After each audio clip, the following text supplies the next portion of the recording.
Really understanding these 5 pillars, being able to ask yourself this question every quarter, list out a bunch of different things, and then create content around that is a massive flex as an entrepreneur and a content creator that a lot of people don't possess. This video is going to help you never run out of content ideas again, because to be honest, most entrepreneurs are just struggling with what to create content around. Once they have the right path, creating the content actually gets to be super simple. So I'm going to break down 5 simple questions that you can ask yourself to come up with enough content ideas to cover your bases no matter where you're marketing. Content creation is my sweet spot. I have generated a lot of content over my almost a decade of being an entrepreneur, and if we've never met before, my name is Michelle Knight, and I am the founder of Brand Mary. I have created content for numerous platforms, and I can tell you with confidence, and before AI, that I never struggled with what to post. I always had a very clear system because all of my content creation stems from what I know about my brand and specifically my ideal customer. And today, I'm going to give you 5 simple questions that you can ask yourself to come up with content ideas that are not only going to give you something to post, that are not only going to bring in the right people, but are also going to set you up for better conversions. Because most entrepreneurs are posting just to post, and they're not thinking about the actual sales funnel. How do you get someone to discover you for the first time, know, like, and trust you, and then ultimately buy from you? And that's what these 5 questions are really going to support you in doing. If you're new here, this is your first time watching these videos, thank you and welcome to my channel. Be sure to subscribe so that you don't miss out on future videos like this, behind the scene training videos, all things entrepreneurship, branding, and marketing. Because as I mentioned before, I've been an entrepreneur for almost a decade. I got a lot of knowledge in here that I want to get in your hands. Before I share with you these 5 questions, which truly are super simple, I want you to know that's really my mission here at Brand Mary. I'm all about simplifying the process. And so sometimes when I create these videos, the first instinct that a lot of entrepreneurs and content creators and service providers have is like, are you sure? Does it really get to be that simple? It does get to be that simple. And the more you can simplify your content creation process or any of your processes in your business, the more aligned your business is going to feel. Because oftentimes businesses feel hard because they are overly complicated. And I take a very different approach. I'm all about stripping it back, simplifying, and taking aligned action. And that's exactly what these questions are going to do for you. So if you don't already have pen and paper, now is a fantastic time to grab that. So we're going to tie these 5 questions into 5 pillars. This is actually a masterclass in branding in general and ideal customer work. So hopefully you pick up on that as well if this is an area where you still need some support. The very first pillar is going to be your client's desires. This is a fundamental piece of the ideal customer journey of understanding what does your ideal customer truly want. If you can tap into this and you can communicate this, your messaging will always land. You will be able to sell whatever it is you are selling with such efficiency because your audience can see how it benefits them directly. So this is the very first step. What does your client truly want that you help them achieve? And I don't want you to just write down one thing. This should be a list of things. The more specific that you can get in this arena, the more content ideas you are ultimately going to have. So an example of this is that my ideal customer might want to finally hit 5K months. So I could create so much content around helping them hit 5K months. And I could cover things like their beliefs around 5K months, or the first step that they need to take to hit 5K months, or the framework that they need for 5K months. Like, I could take this one topic and break it down in a mind map to so many different topics and keep cycling through over and over again. So the more specific you can be with these outcomes, specific numbers, very specific feelings or emotions or desires, the better off you are ultimately going to be. The second pillar is going to be the pain point. So what are they currently experiencing that they no longer want to experience? Again, a staple when it comes to ideal customer research and just branding in general. This is why I often say that when you have your brand, content becomes super easy.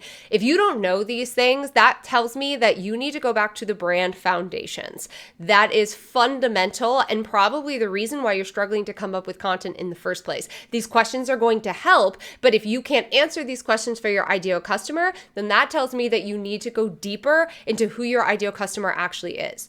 A lot of people are afraid of niching down online, but when you niche down and you get really specific, which is all niching down really is specificity. When you get really specific on who you want to serve and who you can serve at the highest level, because you can't help everyone and you shouldn't try to help everyone. You need to be helping your specific ideal customer because they're going to be the ones that get the best results with your program, with your formula, with your product, with your service, whatever it is that you're selling.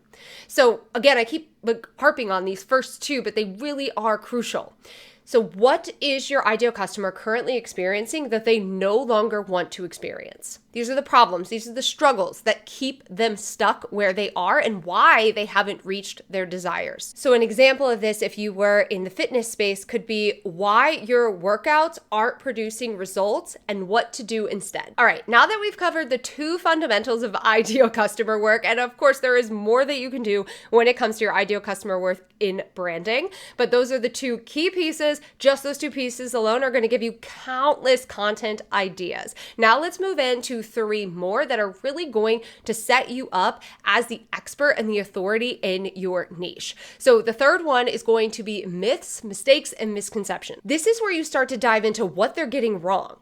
If they have tried to do this on their own, which most people have, no matter what industry you're in, they might have beliefs about the way that it should be. They might have misconceptions about what is required from them to do that. If they're already trying it, they might be making a ton of mistakes that you can draw attention to. This right here, if we start to think about these pillars as the client buying journey, the first two, the desires and the pain points, are really what pulls an audience in. The mistakes and misconceptions and the other ones I'll be sharing with you are really where the trust is built that leads to the conversion. So what are they getting wrong? What myths do you need to bust? What are some industry standards that you yourself don't believe in or teach that you could also address that are going to, fall into this category? A great example for my graphic designers could be the biggest mistake I see entrepreneurs make with their website. You absolutely could own this. You could share your specific methodology. You could share your framework. You could turn this into a YouTube video. You could turn this into a series on Instagram Reels just from this one piece. Honestly, this is the area I love to create content around because it goes so much deeper and really gets into why someone should ultimately trust me to support them in building their business and their brand over someone else. This is a fantastic pillar to create content around. A key part of the branding process, and one of the reasons that I teach brand storytelling and digital storytelling here at Brand Mary, is that you really need a combination of empathy and authority. Now, we've covered a lot of empathy in the first three pillars. We've let our ideal customer know that we understand where they're at and what they're experiencing. They're feeling seen, they're feeling heard. We've let them know that, hey, they're probably making these mistakes. We've gone deeper with them than just surface level. We have made them feel understood, and that's fantastic. But there's this other piece, which is the authority piece, showcasing why someone should trust you over someone else. And that's what these last two pillars really cover.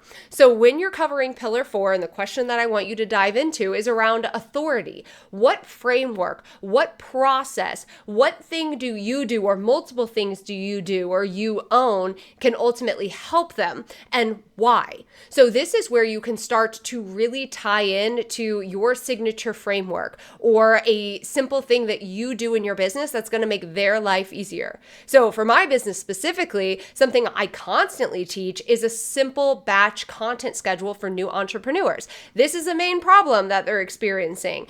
I know they want a simplified content process, and I have a very specific streamlined process that helps entrepreneurs do it in very little time. You could also say my 3-part framework for blank, or this is my simplified 3 pillars to come up with content ideas, whatever it is. This is where, again, you are showing that you know what you're talking about. You are an expert in your field. Even if you might not feel that way right now, you're just getting started, you don't have a ton of client testimonials, the sooner that you own your expertise, the faster you will convert people. The more confident you are in sharing your methodology, your framework, your expertise, however you want to call it, the better off you are going to be out of the gate, because authority really is a key piece of the puzzle, and it works a heck of a lot better if you tie it into these other pieces as well.